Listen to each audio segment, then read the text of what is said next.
First of all, if we were to be able to agree with the village to sell them water, our labor and equipment costs would be spread over more users, which makes for a more efficient system, and it might reduce, I use the word might, I used may up there, may reduce future increases to city residents for user charges, or the rates that they would increase wouldn't be as high as the previous city councils have voted for. I indicated that it would be a more efficient system. The cost of operating the treatment plant is spread out over more users, and once again, the treatment plant is a large part of your budget, and more users would reduce the possibility of that portion of the budget going up. If they use 100% of our water, then they get water as good as the residents in the city get. And the reason I wanted to highlight this point is I want you to be very clear that if they only buy 50% of the water, you should understand that if there's a problem with the water quality that the village residents perceive after they're on, it's because they're only buying half of the water. They're mixing it with the poor water that they're pumping themselves. It's not that I'm trying to encourage them to buy 100% water, but I think in the city we should all understand that it's not the city water that's the problem, it's the water that's coming out of their own well. Disadvantages, as I had indicated, the village engineer asked us to reduce the distribution portion of the O&M cost by 50%. Depending upon how much water they buy, that could be a reduction in city sales of somewhere between $2,000 and $4,000. There was a question raised at the village joint meeting as to would the equipment wear out faster. It might wear out somewhere between 10 and 16% faster, but the cost of replacing that equipment is included in the billing, so it's a moot point. It doesn't make much difference. I want to make the point again that the village water quality will be poor if they only buy 50% of the water from the city. And I give you some comparisons in the memo as to what the concentrations might be of their water. I don't want to belabor that tonight, but we should understand that point. If they stress the issue of getting into the meter as using that as a way of a comparison, I would categorically state to you that that doesn't make any sense from an engineering or a financial point of view. Lastly, if we do supply water to them, we would want to put a backflow preventer and a meter on the city side of the bridge. We don't want their bad water sneaking back into the city of Rushford if we were to have a fire or something like that and start sucking water out of our system. We don't want to be pulling it from the village. This is a little bit of your job, I guess, and if you take offense at it, I apologize for it, but I think that you should figure out a means of calculating the village's cost, and it shouldn't be based on a meter. It should be based on the real value, which is a portion of buying on an annual basis, a portion of the O&M cost, and almost a rental, if you will, of the pipes and facilities that you guys are paying for and have paid for in the past. If you want to go with a little bit of a reduction in the billing, I think it would be based upon the benefits to the city of the potential not increasing the rates as fast, and in a spirit of cooperation with the village. And of course that should be memorialized in agreement with the village.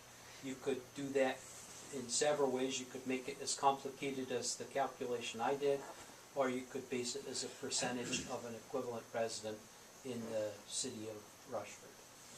Mr. Mayor, I would answer any questions you or the council have. Can you back up a few? Sure. Tell me when, Ted. The next one you just went by. That one? No. Other way? Two ahead, yeah. Yep. Okay, village cost for 6.57, 21.46. Where did that number come from? If you look at his column here, that's if they buy a 3-inch meter. The 3-inch meter cost would come down because of the way it works out. They get 1,000 gallons in the cost of the meter. Cost of the meter is like that much per month, and they get 1,000 gallons with that. So it results in a lower cost per month than a village resident would be. When we had the joint meeting, we talked about the 3 and the 4 was, what size did you recommend then again? Did you think it was better? I'd be up at the 6 or 8 inch size because of the fire flow issues, and their engineer as much as said that they might start off at 50%, but they'd end up designing the system for 100%. So I think you want to start off with this is where we're going to end up. We don't want to undersize it to start with. But So if they put in a 3 inch, or if they put in a smaller meter, they don't have enough flow capacity to fight a fire.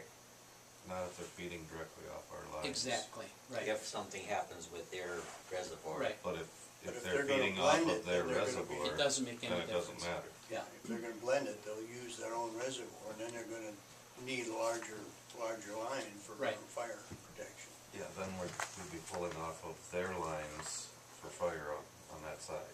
And I believe the engineer said they were gonna put in an 8 inch water main regardless of whether they, From their tower down, because they're gonna keep their tower. yes. Either way. They're not gonna increase the reservoir size. No, they would have, there's a 5-foot difference in elevation between their tower and ours. Somehow they'd have to waterproof their tower and extend the pipe up 5 feet and put in a little standpipe or something like that. So if they wanted fire protection, they would have to have some sort of a pumping system or a pressure system to get the pressure needed. They would be in the same situation as they are now. We can pull our pipes Yeah, empty. yeah. Did I answer your question, Ted? What do you mean by real cost? The real cost is if you were to figure out a buy-in to the city equipment, okay? And what I did was I looked at the city equipment being the wells and the water tower, the water treatment plant, and the mains, and said that that stuff all has a life of about 75 years. So if you take the 75th of the cost of that, the real cost to them is then 16% of that 75th, plus their share of the operation and maintenance cost. At $500.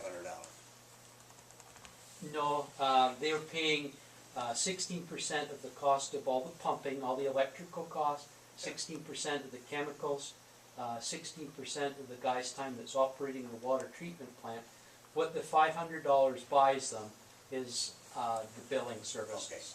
Okay. As I said, billing services in the city, by the time you read the meter, send out the bills and collect it, the auditor reported that one year as being $52,000. So a $500 deal on that is pretty good. What would the state mandate for them to do if they were going to get half the gallonage and their blending did not meet the state standards? Then they'd have to come back and get more water from us. So it would behoove them to get the larger meter and larger piping Absolutely. right from the get-go. Right. Yeah,